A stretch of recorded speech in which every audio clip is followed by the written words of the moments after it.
The following content is provided under a Creative Commons license. Your support will help MIT OpenCourseware continue to offer high-quality educational resources for free. To make a donation or to view additional materials from hundreds of MIT courses, visit MIT OpenCourseware at ocw.mit.edu.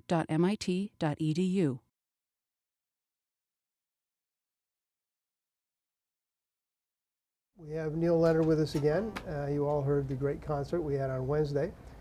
So we thought we'd start out just by asking if anybody had any questions or comments based on that you would like to ask the performer while he's here.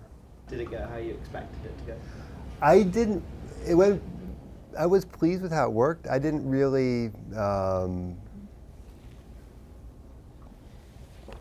wasn't really sure how it would all go, and in that I kind of had a basic idea, but there was a lot of logistical stuff to do, kind of like leading up to it. I was finishing a piece, like the final piece we played.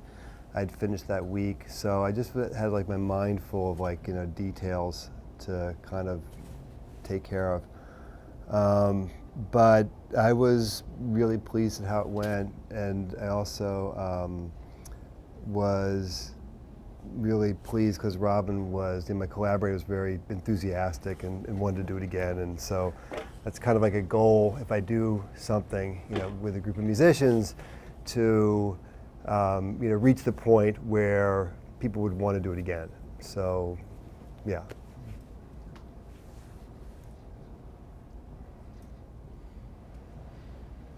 Anybody else? I think last week I threatened to make everybody ask a question. Just a comment, I guess. Yeah. Usually I feel like a lot of the technology that people use is like kind of detracts from the performance, but I felt like definitely this performance it definitely added a lot of value to what the audience is hearing. Yeah. So, How so? I mean, it allows like one person to like creates like so much like variety of sound, and like the audience to be able to hear all those sounds at the same time, rather than like, I mean, without any sort of, I mean, if you're just playing by yourself, there's only so much you can do. So it's just like that's the variety of sound you're able to do in this case. Yeah, I guess especially if you're playing like a wind instrument. I was reading a biography of this really famous sax player, Stan Getz, and he did a recording in guessing in the 70s with like a echo kind of box. I think it was a tape delay, an analog tape delay. And he talked about, first the recording he made was published. It sounds wonderful. And have you ever heard that, Mark? Who's the guy? Stan Getz? Oh, yes, Playing I through the have, echo? yes. Yeah, that's it's pretty called wild. like Another World or something like that. Yeah. So he plays wonderfully, but he also says that this was at a time when in the jazz world, I think, in so-called rock music, electronics were kind of embraced and I don't really remember them being kind of challenged. If, Pink Floyd or Jimi Hendrix or somebody had, synthesizers, that just seemed like it was okay. And for jazz musicians, it seemed like, it was somehow straying from this like tradition that shouldn't be tampered with. And Stan Getz said that he felt natural to him, and it gave him something to do which he couldn't do with the sax. He could play harmony. So if he plays the delay, he can play one note, and while that note's ringing, he can play a second note and make chords basically, which he'd never been able to do before. So, and I guess there's also another instance of around that era that caught my attention was there was a sax player named, flute player named Paul Horn, and he did a recording of the Taj Mahal. And I think it was like this guerrilla recording where like he walked in, set up his tape deck. It probably is, like now you probably couldn't take a tape deck into the Taj Mahal, I'm guessing, or to the Vatican. It'd be like, you'd be screened. But he said he just pulled the tape deck out, started to record, and it was the same thing. It's just a very, very long reverberation, so you can build kind of like harmonic structures with a flute, which you can't do in a room like this without the use of electronics. And so to me, it's like I don't see a difference between, using the Taj Mahal to do that versus using like a analog tape delay. You know, if you get to play chords, and that's a really fun thing to play with, then I want to experiment playing chords. If I can get the Taj Mahal, I'm happy to get it, but you know, I'm not going to bring the Taj Mahal to Killian Hall downstairs. It's whatever I bring is probably going to be some kind of computer, you know, software. But in principle, I wasn't saying like. I just feel like usually when like things like don't work as like expected, or like I mean like people will bring in things and you know mics won't work or whatever. So like at the end of the performance, people will be like, you know, it might have been better if they just played it. But in this case, like things worked out. It seemed like things worked out as you wanted them to. mm-hmm. And so it definitely had. Well, not everything worked perfectly, and I was kind of interested in when things didn't work perfectly, it was still kind of about, it's a performance, and something doesn't work, you go ahead. So, you know, at one point I put the wrong page of music in the music stand, so when we got to that point, like we missed the first bar, but I figured, you know, just go ahead, you know, don't worry about it. But I also noticed, and I don't know if anybody else caught this, but when Robin was doing the first piece, he played one piece that was just kind of like delays and kind of like an wah-wah effect on the trombone, and then he played a second piece that was, I guess he played drums. He started with a drum pad, and he started looping that. And knowing some of those rhythms, I knew that like if you don't get the loop right in the drum, you know, you can record it with a kind of a glitch, which he did. And he didn't remember how to like delete the last thing he recorded. So he just kind of like, you just see like, do I go ahead with this thing which is like not really, you know, perfect? And at one point I could just see like, you know, he's just gonna go with it and, you know, put the rest of the stuff in, start, you know, overdubbing the trombone, start playing on top of it. And so I can think of, you know, I can look back and think of like a handful of things like that, you know, if this was like a published DVD or a published recording, you would hope to be able to fix somehow or have another take of or whatever. But I think the wonderful thing about a live performance is, you know, it's like how do you get out of the situation you're in? And I've seen like, you know, sax players like their neck strap breaks during a solo and they keep playing, or like, you know, the snare drum breaks in the middle of the solo and the drummer keeps playing. So, you know, in a recording you would stop, but in a performance it's sort of like, you know, it's like a basketball game or something. You just can't say like, oh, I gotta go tie my shoe, everybody wait. You know, you just have to do it. And that's a really fascinating kind of challenge. So, you had a question? Yeah, what were you doing when, like, in between solos when you're going up to your computer? Were you, like, changing variables or just playing new loops, like between the pieces? No, like in a piece. Yeah. In some of those, I'm trying to remember, the first piece I played, depends on the piece. Sometimes there's a combination of, I would like to be able to do everything on the fly, and you know, if I had like 4 hands, you know, I could do everything on the fly. So I could play the saxophone and I could be in front of the computer and make the computer do its thing. So like, you know, mentally I think I could do that too. It's like not, I could set it up so, you know, more hands-on involvement with the computer would be possible, but I could still play sax. But I only have 2 hands. So, and the sax is very, it's like the banjo. It's sort of like you have to use, your hands really have to be there. You can't really get them off and keep playing. Can't get both of them off and keep playing. So some of the music is created in advance. So the stuff which I think I'd played in class last week. So there was a piece I played that was like time stretch, voice, and bells. We talked about that. So that is really kind of a module of a piece that's composed.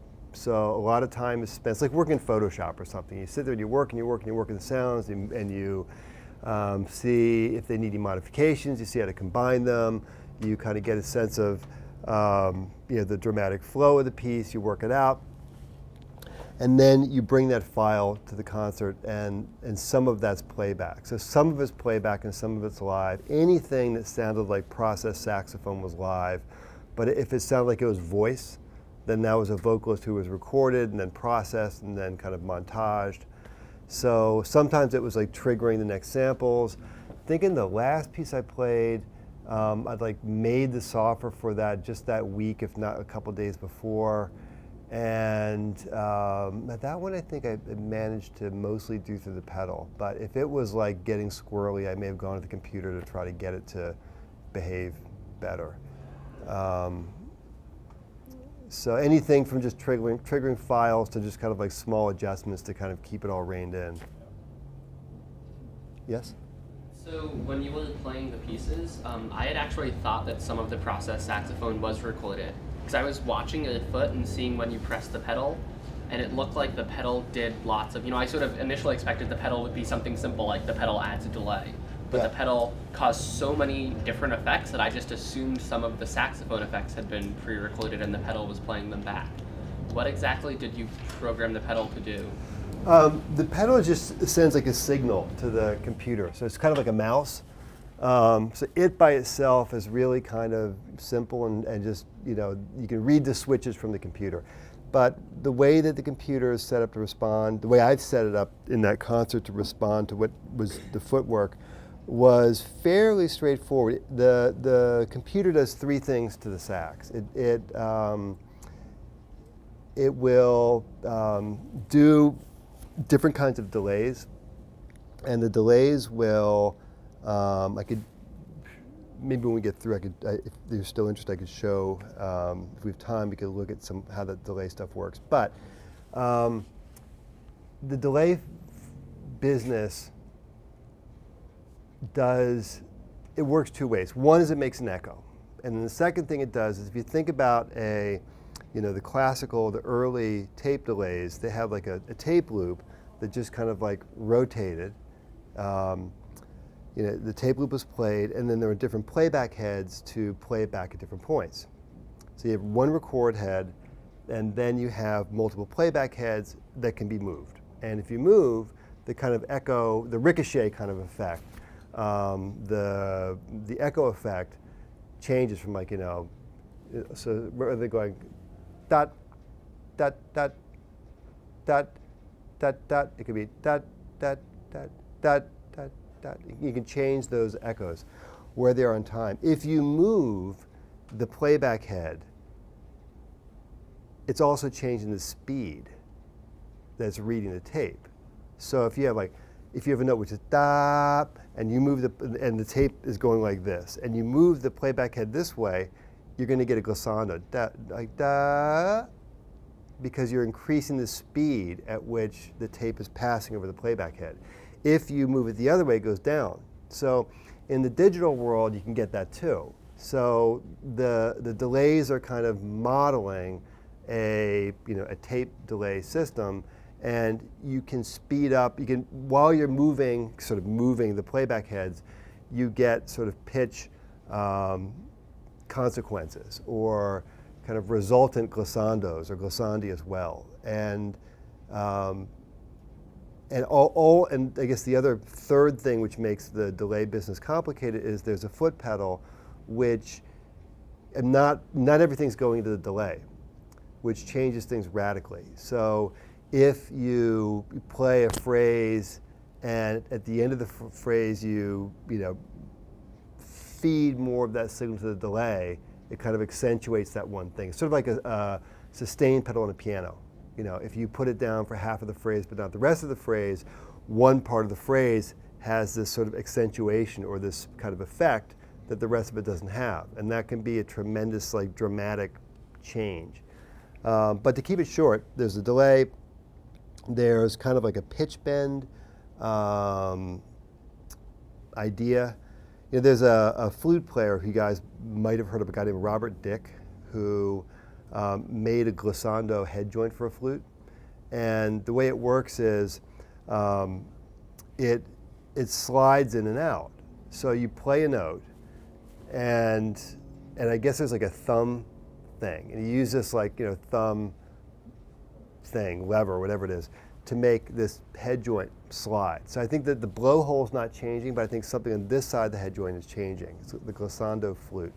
The actual mouthpiece could slide. Is it the mouthpiece that slides? I've never actually seen one. Yeah, I think this it's extended and this can slide back and forth. Okay. So I wanted to do that with a saxophone, but I resorted to doing it electronically. And so I wanted, like, if there was a harmonizer, if there are 3 voices playing in harmony, I wanted those 3 pitches also to be variable, so they could slide in real time.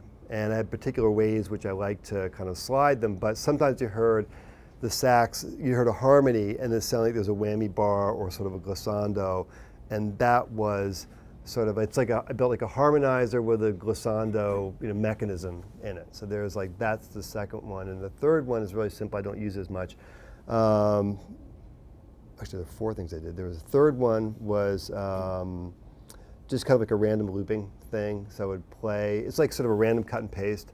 So play something into the computer, and it takes snippets of that, and it kind of like feeds them back or replays them in sort of an arbitrary fashion in real time. So it doesn't sound like a beat-oriented looping effect.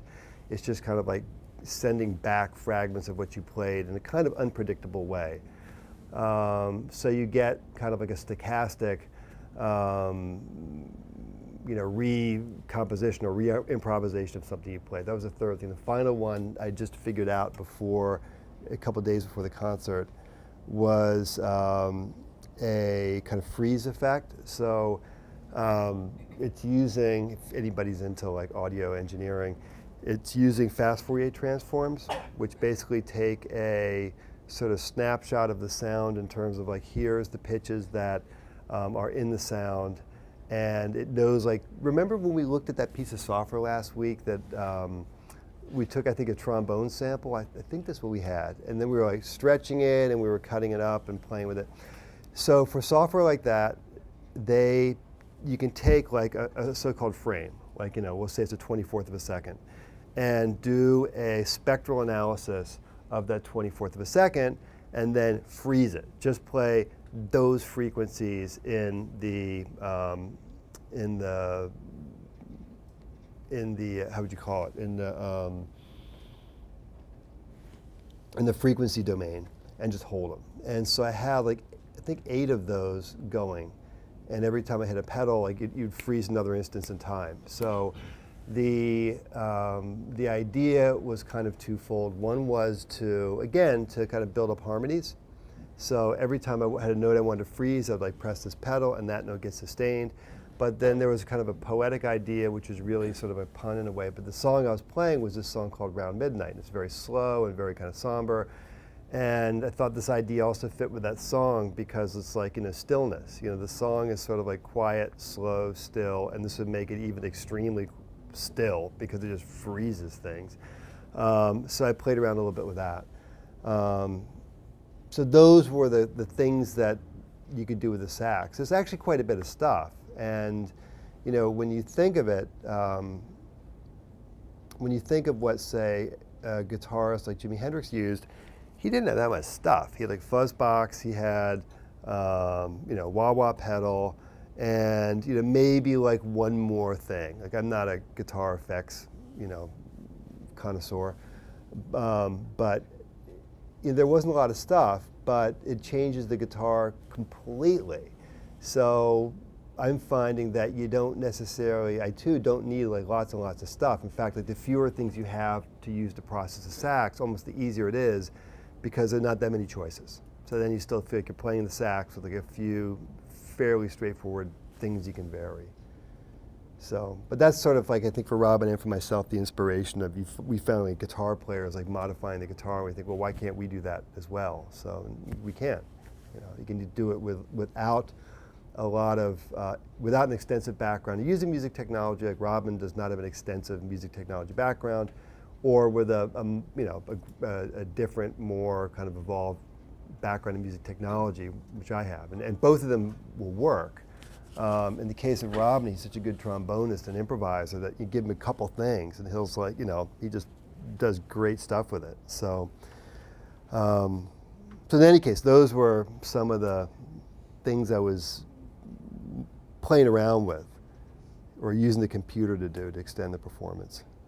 Let me shift so we can get our projects in, and if people have questions at the end, we can certainly, hopefully have time for that. So we have our teams again, and so what I think we should do is Neil will help with logistics if you want to set up a computer or whatever you have, So we should just go, and the team should just say a little bit about what it is your idea is, and then enact it. So who would like to go first? So me and Brian, we both recorded sounds separately. I recorded sounds in my kitchen and made sort of like a soundscape beat type thing. And then Brian recorded some guitar sounds and other types of sounds down in the baker. And he put them on this little MIDI board, which you can play like different sounds and stuff. Yeah, so I'm using Ableton Live. This is a Innovation Launchpad, and it takes a little bit to load because my computer's a little old and slow, but it should work. And did you come up with a design or a framework, or is it just going to be sort of spontaneous? Well, the framework is because his kitchen sounds kind of form a beat, and so we're going to be going around that. Okay. So just.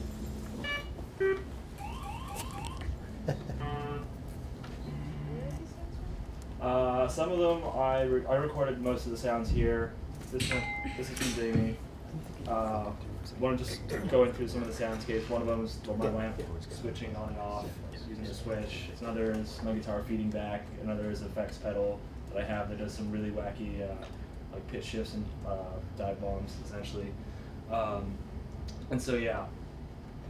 So Yeah, and I guess some of mine, I was banging on random things, and then I used a harpoon growler as like a jug. And, there you go. I don't know, some other things. Forgot everything. Pretty cool. Bottle caps. All right.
Sounded like a voice, that last thing.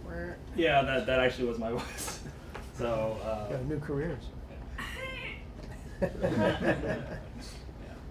Very cool. So we recorded sounds just on an iPad and then put them on here, and we're just playing everything. There's about 8 different tracks all set up in Audacity, and we're just going to be looping those all the time, like turning different tracks on and off. And then I'm going to briefly play the piano at the start, and then just come and control this, and these guys are going to play flute. And what are the sounds? What's the... Oh right, yeah. They're more like, they're sort of more ambience rather than snippets of like sound bites. They're sort of like longer recordings. Yeah. To set up. Like the shower. It's like a shower. Okay. Shower, typing. Yeah. So you can figure out sort of. Okay, so it's a challenge. We've got to figure out what the sounds are. Yeah, some of them are obvious, some of them sound a bit weird.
So did you get that ending worked out? Yeah, so there was actually a recording of a door creaking and slamming that had some pitches to it. So we decided to like use that in the actual instrumental part of the composition. And then at the end we decided to try and mimic his. Very interesting. Very interesting. Let's have the next group. Let's give a round of applause first of all. And I think a lot of the other groups had some sort of fixed background noise that they recorded and then improvised with their instruments on top of that. and I was feeling a little sick and didn't want to play my trumpet. So I took sort of a complementary approach where the sounds I recorded will be the improvisation. So I went around my dorm and recorded 15 different sounds, and then wrote a Python script that sort of generates a random way to play these sounds. So there are different sections of the song, like at the beginning it only picks from a certain number of these sounds, all of which sound like fans. So at the beginning it's like a fan, an AC, a few other things like that. And then as it progresses, it adds on more of these sounds. And I have a little like solo section in the middle where you can hear a couple other appliances and noises make solos, and then it goes out to some ending.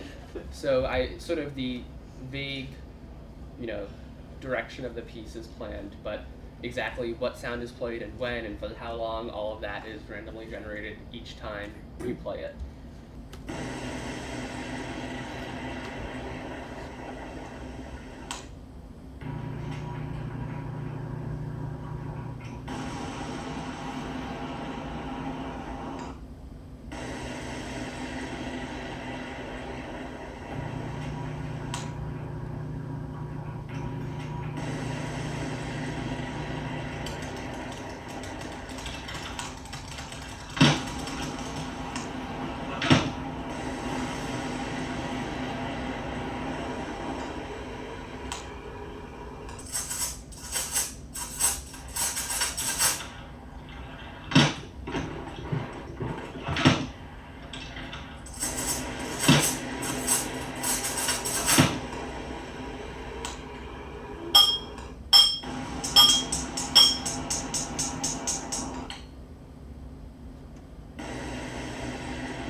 So it's your program that's doing the improvising. Yes. Very interesting. So to answer your question, what it will do is it will play a sound and then play a random sound, wait for a random amount of time, and then play another sound. Sometimes it waits until the first sound is finished. Sometimes it doesn't. So it could there can be pauses, there can be rests, there can also be 2 or 3 sounds playing at the same time. The only thing for the solos, there were never 2 solos at the same time, and I made sure each solo was played once. But otherwise, all the other sounds, you could have multiple, you could have none. So yeah. Was the ending planned? Yes, I had the dishwasher sound not play until the very end, and I closed the dishwasher a few times until I got a nice satisfying crash and recorded that. Break anything? No. There you go. Okay, next contestants. Okay. Yeah, so we recorded 5 sounds: a door closing, someone type on the keyboard, pencil scratching, a zipper, and a microwave turning on. And so what I was gonna do was I assigned them to different keys on the keyboard here. So then I was gonna make kind of like a beat with these noises, with these sounds while they improvise something. So. Did you say a beat? Yeah. So I'm using them mostly as professional. Oh yeah, so like the sounds where there's things that I really kind of heard like while people are doing homework, and so I guess that is like our theme and something that I'm going to keep in mind while I improvise. Homework. Would you like a drone or a beat or just melody or like some classic rhythm kind of thing? Whatever you want to do.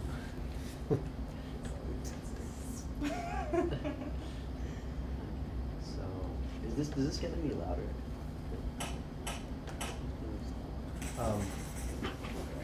Oh yeah, you can push that thing. The sound effects. Is it better?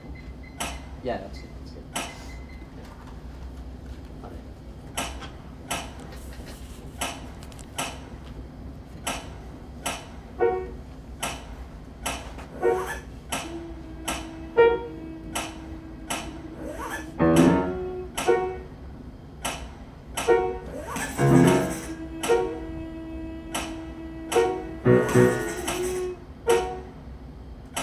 What are you doing? My key set.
So given that's a sort of an existential homework moment, what time of the day or night would you project that to be happening? After you just ate. If you just ate.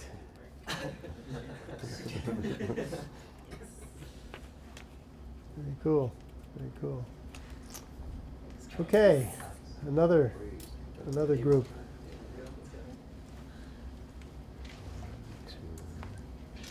So, yeah, we tried to, we in fact, each of us had a different idea that was discussed in class last time. And I think we tried all the ideas and none of them really worked because we didn't have good enough recording equipment and we weren't good enough at using that recording equipment to effectively do anything. So we decided on a, well, what is that guy? He isn't here. Okay, so it's good.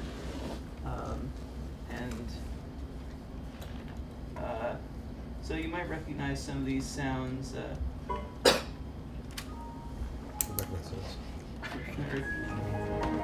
Yeah, so we found a soundboard on the internet. Unfortunately, it's monophonic, so the amount of stuff we can do is a little bit limited. Let me get the volume up to a better place.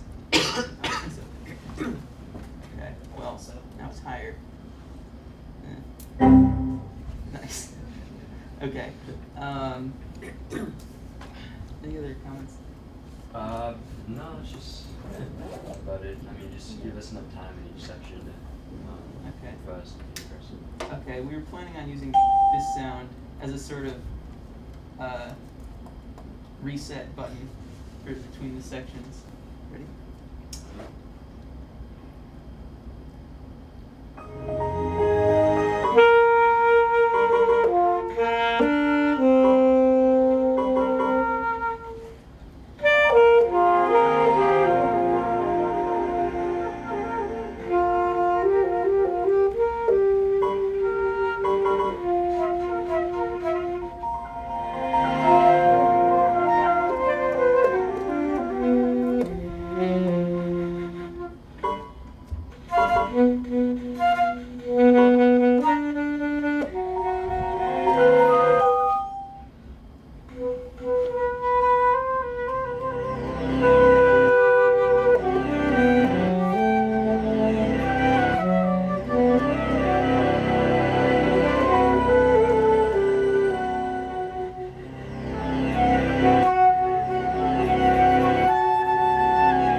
I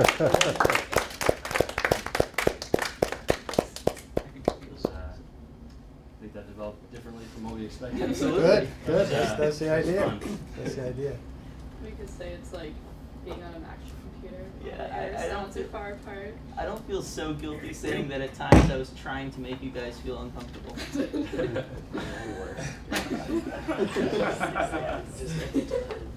That was fun. Okay, so our paradigm, I guess, was like morning sounds, like or waking up. So I have most of them here, so I think it'll be okay. It'll be slightly sparser than we intended, but I guess I'll try to cover the piano and violin. Maybe see if I can do some real-time looping. It's a little bit unplanned, but I'll roll with it.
Thanks for the extra effort. That's actually fascinating to watch you do all this.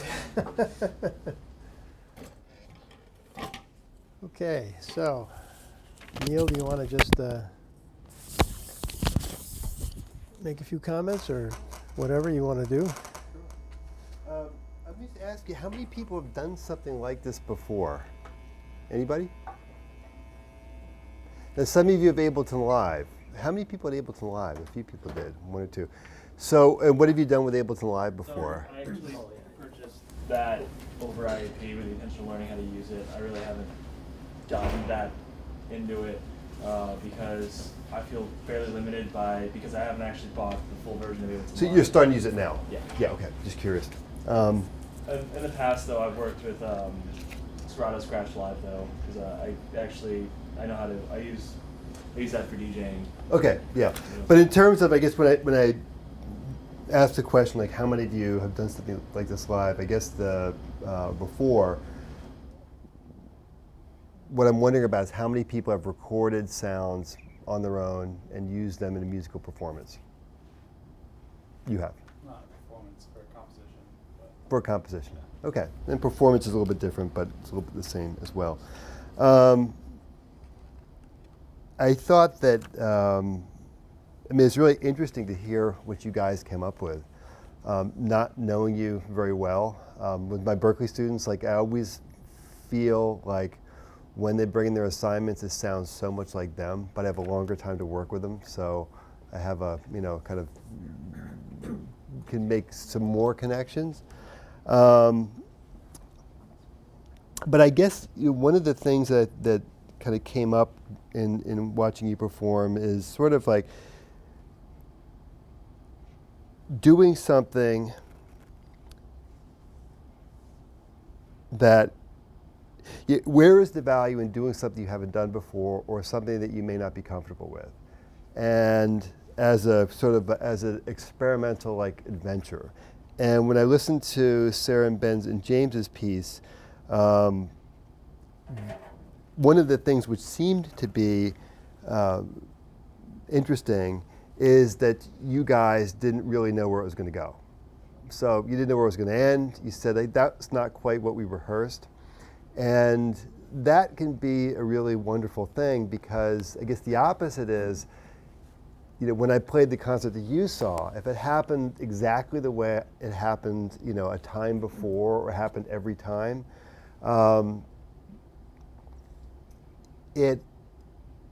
you run the risk of the spark kind of like dying. So the excitement of the performance kind of like a rigor mortis sets in. The spontaneity goes away and the spark, the excitement for the performer can be linked to the spontaneity, and you kind of like lose the excitement for the performer and the spontaneity. So when you guys were playing and didn't know where it was going to go, when you said it, you didn't know where it was going to go, I thought, well, that's actually a good thing to just bring up, because that's sort of a desired effect, and it's a struggle for an improviser who plays for decades to kind of like keep the thing feeling fresh. I know for me, there are things you can do which kind of like, I guess it's maybe like when you're performing and you're like distracted or you're just kind of like not really, like I guess what I'm getting at is, for me, the performances that are least satisfying are when one of two things happens. Either I can't relax and get into playing. So like if it's a concert like with Robin, for example, if I feel for any reason uncomfortable, if the challenge of it kind of psychs me out, or I don't feel like I know the music well enough, and I start to play and all of a sudden I feel that kind of tension of like this anxiety of trying to get to the music. It's not like a stage fright, it's not like a performance anxiety, but it's sort of like you feel like you're forcing it. And once you feel like you're forcing it in a performance of improvised music, you kind of like begin to lose a little bit of control.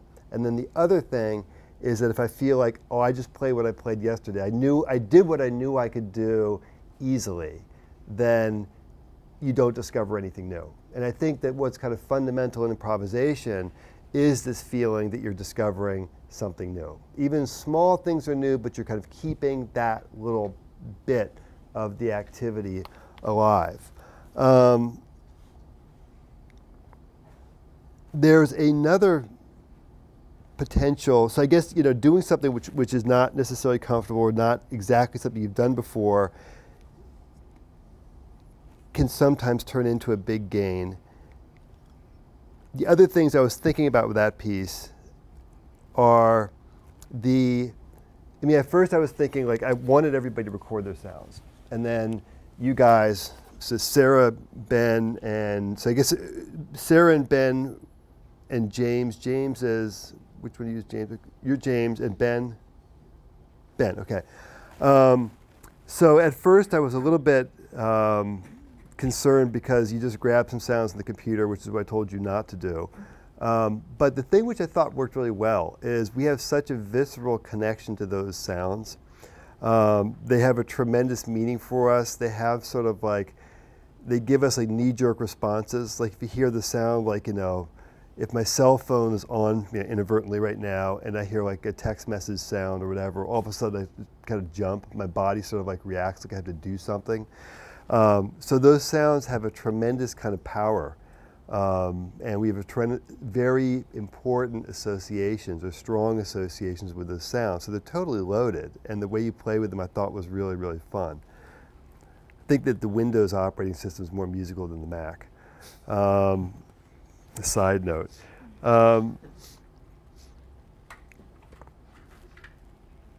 But another thing which I'm just kind of putting out some ideas that I was thinking about listening to everybody play. The other thing I was thinking of is, and this is also very true in Austin's piece, is that, working with computers are not nearly as responsive as a flute, as a violin, as a trumpet. You're making music with your index finger. You're not using your whole arm, you're not using your mouth, you're not using your breathing. It's just not even using your hands. You're using your index finger. You're moving and clicking, kind of. But I'm also, in my own work, interested in the resistance of the materials. So the computer is totally limited, or this assignment which I gave you is make a performance. It's going to be 3 minutes long. You only have a week to make it. You're going to record sounds on your own. Right there, it's kind of limits what you can do quite a bit. But when an artist is presented with limitations, it's amazing to see what artists come up with. So the resistance of materials takes you someplace new. So for example, I'm reviewing a piece of music which is very difficult to improvise on, a very complicated set of chord changes. I tried the other day, I'm just going to play with my left hand. The metronome is fast, the harmonic progression is really hard. I'm playing the same thing over and over again. I'm finding my rut. So what if I just play with my left hand? And I tried that for a while. And all of a sudden I felt like I'm getting out of my rut because I have to think about it differently. I have to find new things that I can do with this hand, put them both back into play again, and it feels like it's fresh. So the idea of doing this very short exercise that uses this kind of rigid, in some ways unresponsive tool to make music has historically produced some really interesting things that we haven't got out of typical or the previous concert music practice. So those are just some of the things I was thinking about. I think if we were to do this again, if this was like a 4-unit class or something, or this is Berkeley and this was your thesis project, I think the kind of challenges I found in the last 2 pieces would be ones that would be very interesting to continue to explore. So what about when you've overextended yourself and you're you're playing some piano and some violin and some computer. Or in my case, as you heard in the hall and Killian Hall, I'm doing delay effects and I'm playing back samples and I'm playing saxophone and I'm beginning to overextend myself. It's an interesting problem, and the solutions you found it was wonderful to watch you try to grapple with that problem and come up with some very interesting solutions. And I'm also very keen on this idea still of, is there a set of sounds that you can find that have a really kind of special quality? Like when you play When you hear Glenn Gould play the Goldberg Variations on piano, and the aria of the Goldberg Variations is a very, very simple piece, and he just sounds phenomenal. He's playing quarter notes. It's just mind-boggling good, and he has barely even started the piece. This is amazing, and it's the way he plays. But I guess the next question I have for you guys, are there particular sounds that you hear that would be a good start to a piece? They really just have that kind of mesmerizing effect. And they're not necessarily music. I think with the Windows operating system piece, you also kind of had the advantage of some of those like kind of micro compositions, like the one whatever that is. That's like the shutdown sound or the boot up sound or something. Like they're already kind of like audio jingles, which have been very, very carefully, created, and we've heard them many times. They have a tremendous meaning for us. But are there sounds that you hear in the world around you that would make a really good beginning of a piece? Let's just forget the whole piece for a minute. Let's say beginning of a piece, something that would be fantastic to hear in the beginning. That would be an interesting thing to pursue. For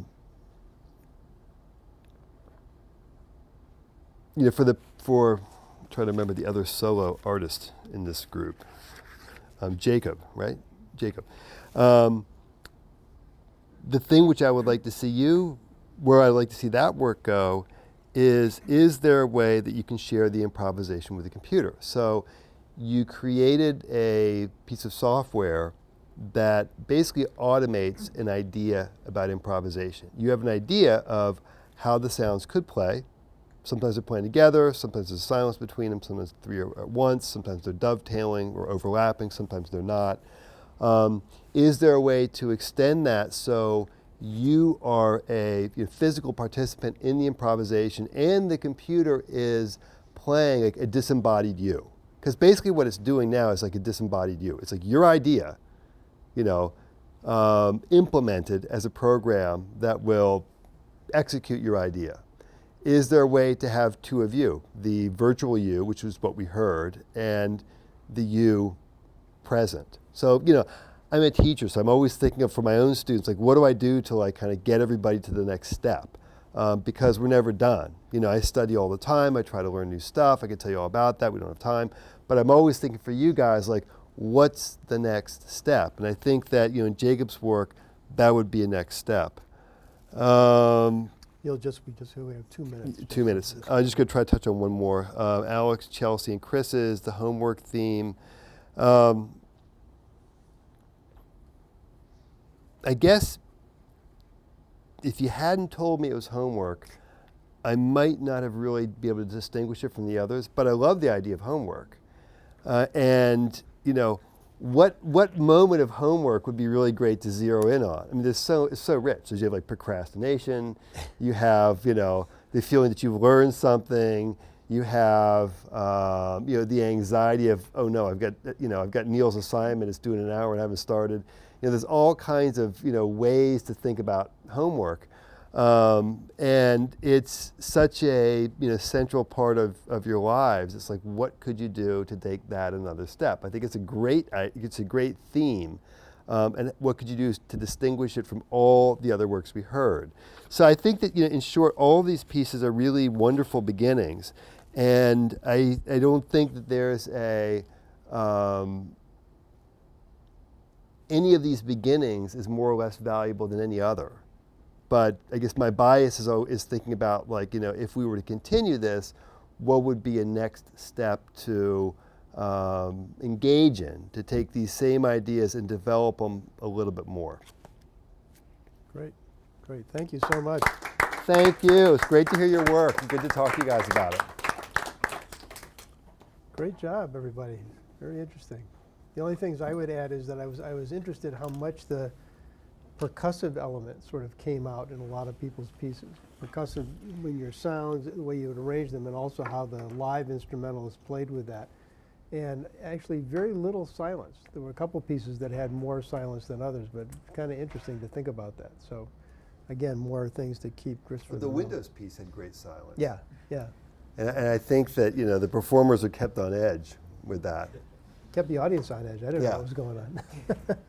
Okay, so please send in just a little statement about what this was, this project today, and your concert reflection on Neil's concert. And we'll see you Wednesday for something completely different. Thank you. Thank you. Good work.